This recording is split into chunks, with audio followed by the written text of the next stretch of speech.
우리가 오늘도 소아시아에 있는 7교회에 대해서 우리가 또 볼 텐데요. 어제 제가 교회들 7교회를 얘기를 했었어요. 에베소, 서머나, 버가모, 두아디라, 사데, 빌라델비아, 라오디게아. 근데 이거 외우는 방법이 있어요. 앞자만 따서 에서 버두 사빌라, 에서 버두 사빌라, 이렇게 여러분들이 외워놓으시면 또 성경 상식이 될 거예요, 그렇죠? 그래서 우리가 오늘 두 번째는 에베소서, 서머나 교회. 에베소 교회는 어제 봤죠. 에베소 교회는 좀 이름이 익숙해요, 그죠? 에베소서라는 그러한 성경도 있잖아요. 에베소 교회에 보낸 편지거든요. 그래서 에베소서, 또 사도행전에도 어제 제가 말씀드린 것처럼 에베소에서 있었던 그런 사건들을 우리가 성경에서 볼 수 있기 때문에 에베소 교회는 익숙한데, 오늘 우리가 보려고 하는 서머나 교회는 이름이 익숙하지가 않죠. 찾아보면 성경에서 요한계시록 바로 우리가 읽은 이 본문 말씀에서밖에 안 나와요. 그래서 좀 낯익지 않은 그런 이름인데요. 이 서머나는 터키에 있는 세 번째로 큰 도시입니다. 지금도 큰 도시예요. 근데 그 당시에 에베소 지역하고 서로 경쟁을 했어요. 어떤 경쟁이냐면 누가 더 발전하냐, 누가 더 크냐, 누가 더 로마에게 인정받냐, 이런 경쟁 관계에 있었죠. 그리고 이 도시에서 유명한 사람이 있었는데, 우리 기독교적으로 유명한 사람이 있었는데, 사도 요한의 제자인 폴리캅이라는 분이 계셨어요. 이 폴리캅 감독님인데요, 이분이 순교하셨던 그런 곳이 에베소이기도 합니다. 이 에베소도 다른 지역 못지않게 이 서머나예요. 서머나 지역이기도 합니다. 그런데 이 서머나야도 에베소 못지않게 그 신전이 많고 우상 숭배가 아주 만연했던 곳이죠. 그런 배경을 가지고 우리 말씀을 좀 보겠습니다. 예수님이 그 서머나 교회에 대해서 말씀하실 때도, 다른 교회에서도 말씀하실 때도 항상 내가 어떤 사람이다, 어떤 예수님이다 라는 것을 먼저 이렇게 표현을 하시고 말씀을 하시는 것을 보게 되는데요. 8절에 보면 예수님이 어떻다라고 말씀하시는지 나옵니다. 다시 한번 같이 읽어보겠습니다. 서머나 교회의 사자에게 편지하라. 처음이며 마지막이요 죽었다가 살아나신 이가 이르시되. 그렇죠? 처음이며 마지막이요. 무슨 말입니까?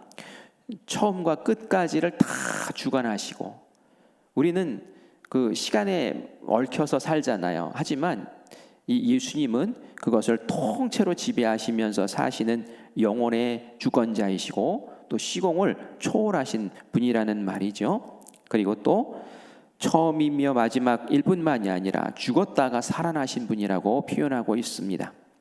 사망을 이기신 분, 다시 말해서 생명의 주권자이다라는 것을 말씀하면서 그 다음에 서머나 교회에 대한 이야기를 합니다. 서머나 교회에 대한 예수님의 이야기를 들어보면은 환난, 궁핍, 비난, 비방, 고난, 시험, 이런 말들이 쫙 나와요.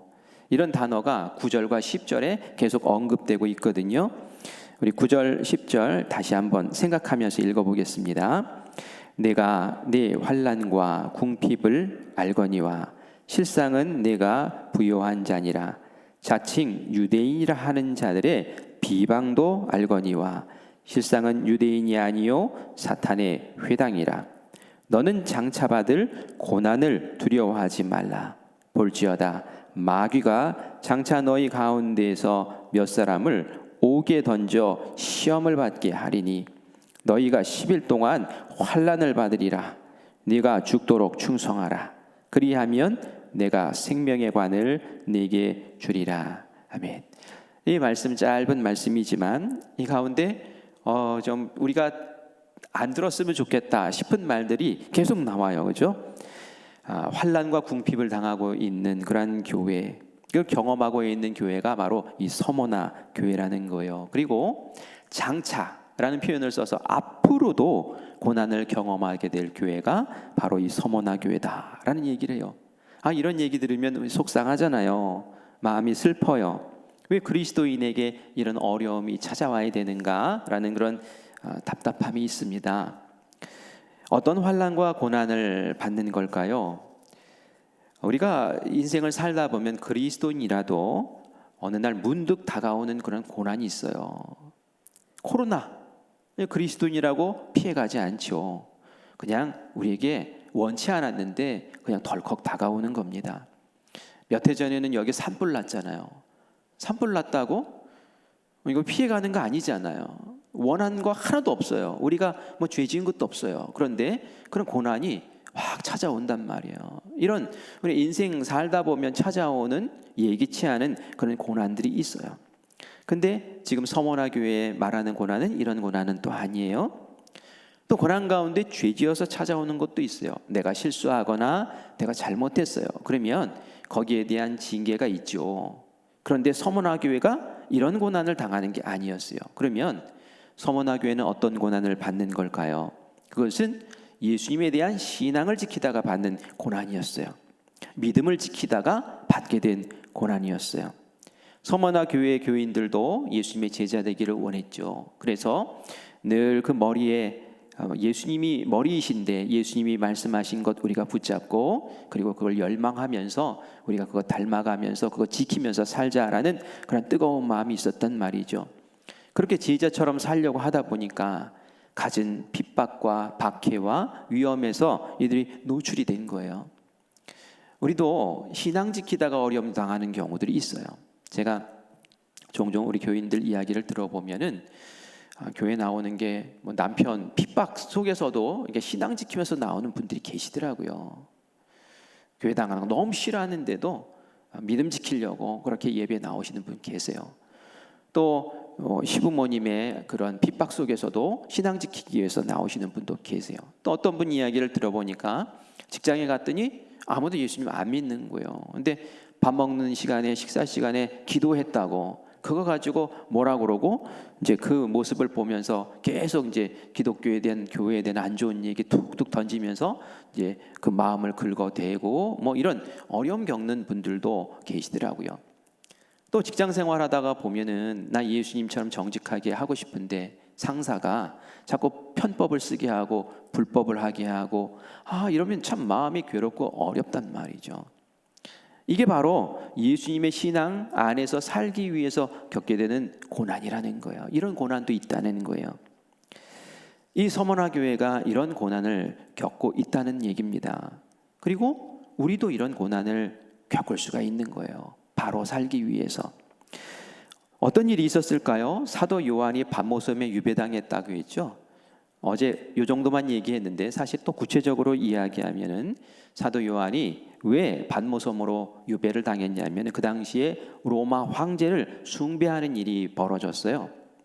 로마 황제의 흉상을 만들고 그리고 그 앞에 불을 피워놓고 그리고 향을 거기다 던져서 그 로마 황제를 신처럼 그렇게 숭배하는 그러한 일들이 이제 곳곳에서 벌어진 것이죠. 우리 뭐 일제 강점기 때에 신사참배 시킨 것하고 아주 비슷한 일이에요. 서머나 교회가 동조했겠습니까? 안 했죠. 사도 요한이 동조했겠습니까? 아니죠. 그래서 이들이 그 황제를 거부한다 해가지고 이제 사도 요한 같은 경우는 밤모섬에 유배가 된 거고요. 이 서머나 교회도 그런 이유로 해서 어려움을 겪게 된 거죠. 사실 이 서머나라는 지역이 아까도 말씀드린 것처럼 그 황제에게 인정받으려고 굉장히 애썼던 그런 도시였거든요. 로마 황제에게 충성하는 도시였거든요. 그래서 로마라는 게 도시잖아요, 도시. 이 로마를 인격화시켜가지고 신격화시켜가지고 로마의 여신이 있다 해가지고 로마 여신을 만들고 신전을 만들고 그리고 거기에다 막 제사 지냈어요. 이 정도로 잘 봐달라는 거죠, 잘 봐달라는 거. 온갖 아부를 다 떨었어요. 살아있는 그 황제의 신전을 만들어서 마치 황제가 신인 것처럼 막 숭배했던 곳이 바로 이 서머나였다는 거예요. 아부를 다 했던 거죠. 근데 이에 반해서 이 서머나에 있는 서머나 교회 교인들을 보니까 너무 뻣뻣한 거예요. 신전에 와서 뭐 이런 거 하지도 않을 뿐만이 아니라 그 흉상 앞에서 그거 향 던지고 한번 이렇게 하는 것조차도 안 하고 있으니 얼마나 눈에 가시겠습니까? 이들의 눈에는 그냥 눈에 가시가 아니라 아예 반역자인 거예요. 우리가 이게 충성스러운 모습을 보여야 되는데 이 불순물 같은 이 서머나 교회 교인들이 이건 제거의 대상인 거죠. 그러니까 그들의 재산을 빼앗기도 하고 그들이 일자리에 고용하지 않기도 하고 또 어떤 사람들은 집에서 예수 믿는다는 이유로 쫓겨나기도 하고 그래서 핍박과 궁핍 속에서 그렇게 어려움을 감내하면서 서머나 교인들이 어려움을 겪고 있었던 거예요. 예수님 잘 믿었더니 이런 어려움을 고난을 당했던 거죠. 얼마나 마음이 어려웠겠어요. 예수 믿는 게 이렇게 힘든 거였어? 예수 믿으면 사랑받고 복받고 그럴 줄 알고 예수님 믿었는데 이거 웬 이렇게 어려운 일들이 벌어지는 거야 하면서 그 마음에 얼마나 갈등이 있었겠습니까? 그런데 예수님이 오늘 9절의 말씀에 그렇게 말씀하시죠. 내가 네 환난과 궁핍을 안다. 그런데 실상은 네가 부유한 사람이야 라고 얘기를 하고 있는 거예요. 지금 네가 겪고 있는 것들 인간적인 눈으로 볼 때는 아픔이고 가난함이고 슬픔이고 괴로움이지만 실상은 하고 예수님 말씀하실 때는 예수님의 눈으로 볼 때는 그게 사실은 너희가 부유한 거야 라고 알려주시는 겁니다. 부유한 자라는 거예요. 너희들이 부자라는 거예요. 너희들이 복받은 자라는 거예요. 왜 그럴까요? 우리가 히브리서 10장 34절에 보면은 이런 말씀이 있어요. 한번 잘 들어보세요. 너희가 갇힌 자를 동정하고 너희 소유를 빼앗기는 것도 기쁘게 당한 것은 너희 소유를 빼앗긴 것도 기쁘게 당한 것은 더 낫고 영구한 소유가 있는 줄을 알미라. 너희가 먹는 것, 입는 것, 뭐 이렇게 일상생활에 필요한 거 다 빼앗겨서 지금 힘들고 어렵지만 하지만 영구한 소유, 정말 그거보다 더 값진 소유, 그것이 너희에게 있어. 그걸 봐. 그건 아무도 빼앗을 수 없어 하면서 그 예수님이 지금 서머나 교회에 격려하시는 거죠. 그게 도대체 뭘까요? 그리스도인이 얻을 수 있는 그 영원한 것, 그게 바로 천국이고 영생이고 천국에서 누리는 영원한 삶이고 그리고 하나님께서 주시는 상인 줄 믿습니다. 바로 그거 보라는 거예요. 그거 보고 잘 참아내려는 거예요. 견디라는 거예요. 그리고 예수님의 눈에는 이 서머나 교회에서 이 사람들을 괴롭혔던 사람이 보니까 유대인이었어요. 유대인. 9절 말씀에 보니까 유대인이라 하는 자들이 비방도 알거니와 유대인들이 비방을 한 거예요. 유대인은 하나님 믿는 사람 아니에요. 그러니까 오히려 서머나 교회인들은 같은 하나님 믿는 사람들이라고 이렇게 우리를 인정해주고 보호해주고 편들어줄 줄 알았는데 오히려 아닌 거예요. 이 사람들이 들어와 가지고는 오히려 더 비방하고 고소하고 뭐 여기 치라고 얘기하고 막 빼앗아가고 이런 일을 도맡아 하는 거예요. 그 사람들 하나님 제대로 믿는 사람 아니라고 지금 예수님 말씀하시는 거예요.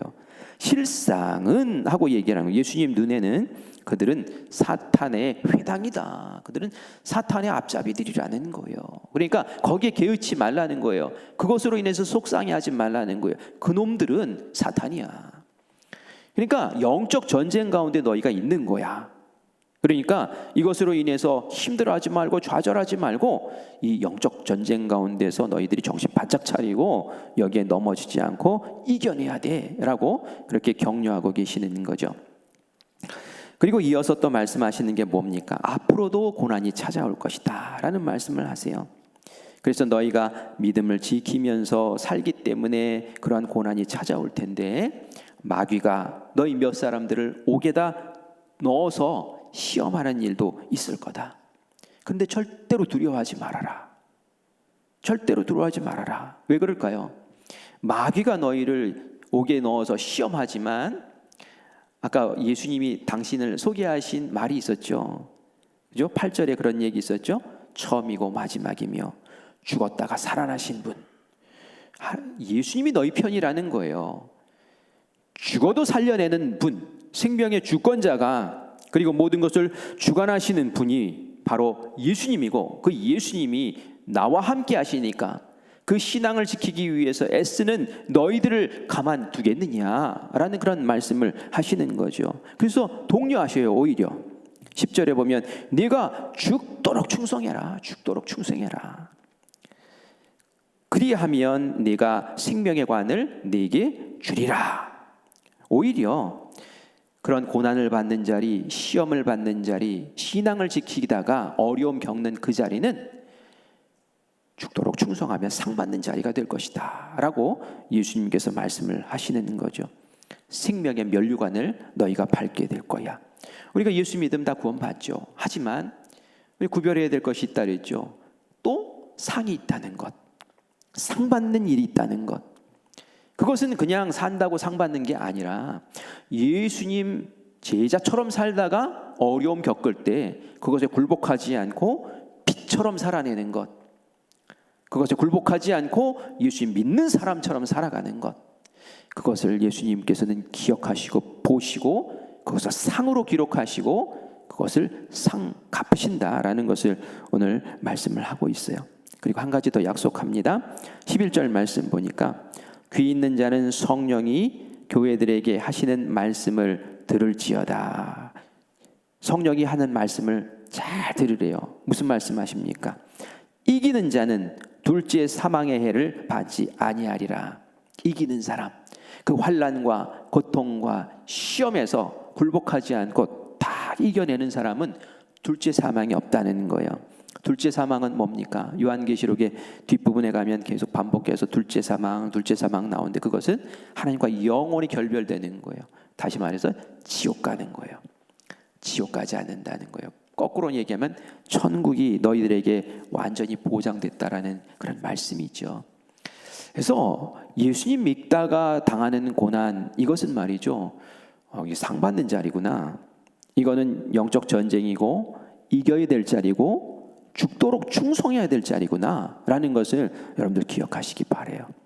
충성이라는 말이 영어로 이렇게 해석해 놓은 걸 보니까 그 마음을 믿음으로 가득 채운 거예요. 그 마음을 하나님의 말씀을 믿는 믿음으로 가득 채운 거예요. 그래서 그 말씀 믿고 예수님 말씀 붙잡고 그냥 그대로 살아가는 거예요. 그게 충성이라는 거예요. 그런 모습으로 살 때에 주님 기뻐하시고 우리에게 영원한 상 주시는 줄 믿습니다. 서머나 교회 주님께서 격려해 주시는 말씀이지만 이 땅을 살아가는 우리에게도 해당되는 말씀인 줄 믿어요. 오히려 오늘 이 시간 우리가 고민해 봐야 돼요. 나에게 예수님 믿기 때문에 찾아온 고난이 있나? 그런 고난이 있으면 사실은 제대로 사는 겁니다. 예수님 제자답게 사니까 오는 거예요. 그런데 내 삶에 예수님 믿기 때문에 찾아온 고난은 없는 것 같은데 그럼 어쩌면 우리는 적당히 살고 있는지도 몰라요. 세상이 예수님 정신대로 굴러가는 거 아니잖아요.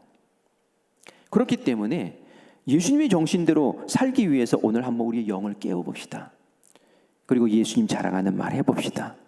예수님이 제자처럼 한번 몸짓을 해보시기 바라요. 그리고 싸워서 이겨내시는 그런 기쁨이 있기를 바라요. 폴리캅 얘기를 제가 아까 잠깐 했었죠. 폴리캅이 박해와 유혹을 동시에 받습니다. 순교당하는 자리에 서게 돼요. 회유를 합니다. 예수님을 배교하면 내가 살려준다 하고 로마 총독이 제안을 합니다. 그때 로마 총독 앞에서 한 유명한 말이 있어요. 이렇게 얘기했어요. 나는 지난 86년 동안 그분이 주님이죠. 예수님을 섬겼고 그분은 내게 잘못한 일이 하나도 없습니다. 그런데 어찌 나를 구원하신 나의 왕을 모독할 수 있다는 말입니까? 하면서 끝까지 주님을 향한 충성을 고백합니다. 그 일로 인해서 이 폴리캅은 화형을 당하게 돼요. 그래서 그분의 이름이 지금도 이 후손들에게 별과 같이 남아 있는 것이죠.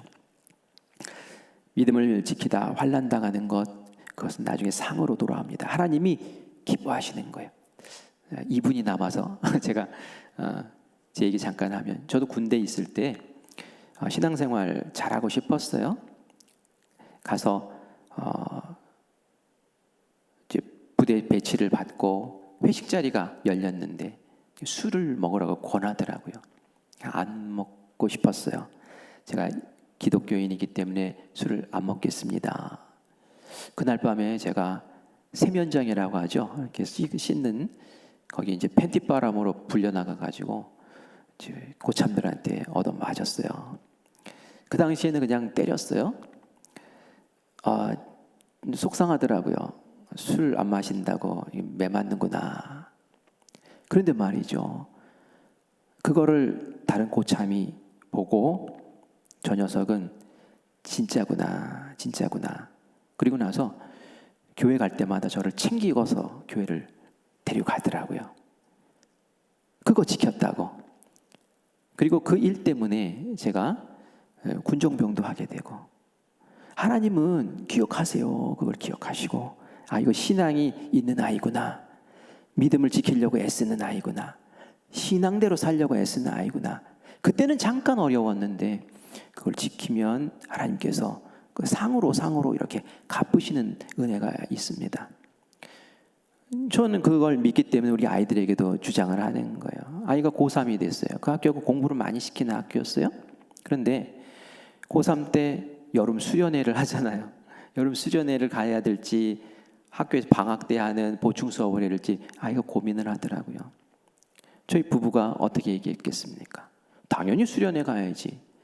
근데 학교 선생님은 허락을 안 해주는 거예요. 다른 애들 다 열심히 공부해. 너는 왜 안 하냐고. 지금 고3이 이 공부하는 게 중요하지? 미션 스쿨인데도 막 선생님이 그러는 거예요. 너 안 오면은 그거 점수에 해가지고 너 생활 평가에 다 점수 깎을 거다. 협박을 하고 이러는 거예요. 제가 그랬어요. 한 선생님한테 가서 그래라. 내가 학교에 수업이 안 나가면 선생님한테 야단 맞고 점수 깎이지만 수련회를 안 나가면 집에서 쫓겨난다고 얘기해라. 수련회 갔어요. 수련회 갔습니다. 신앙 지켜야죠. 학교에서 주는 지식도 좋지만 말씀 안에서 내가 영을 지키고 마음을 지키고 인생의 표대를 정하고 그렇게 살아가는 게 더 소중한 거예요. 하나님 그걸 기억하시고 상으로 갚으시는 줄 믿습니다. 여러분 세상에 살면서 결단해야 될 것들이 얼마나 많아요. 서머나 교회에 주신 이 말씀이 오늘 어려운 세상을 살아가는 우리에게 촛대가 되고 등대가 되고 횃불이 되기를 바랍니다. 주님 안에서 성령 충만해서 오늘 하루도 승리하는 우리 성도님들 되시기를 간절히 축원합니다. 기도하겠습니다. 서머나 교회에 주신 말씀과 격려가 나에게 주신 말씀인 줄 믿습니다. 믿음을 지키다가 제자답게 살다가 겪게 되는 아픔과 어려움에 우리가 함몰되지 말게 하여 주시옵소서. 처음이며 마지막이시고 죽었다가 살아나신 전능하신 하나님이 나를 지금도 사랑하고 계시고 나에게 두려워하지 말라고 하시고 끝까지 충성하라고 말씀하시는 그 말씀을 우리가 새겨 듣습니다. 세상에 당당히 나아가서 생명의 면류관 받는 그 일, 죽도록 충성하는 일에 우리를 세워주시기 간절히 원합니다. 오늘도 주님께서 우리에게 말씀을 주셨습니다. 악한 마귀 권세들이 우리의 마음을 미혹하지 못하도록 성령으로 충만하게 하시고 오늘도 작은 일에 충성하며 착하고 충성된 종이라 인정받는 하루 되게 하여 주시옵소서. 오늘도 주님께서 승리하게 하실 줄 믿사옵고 살아계신 예수님의 이름으로 간절히 기도합니다. 아멘. 아멘.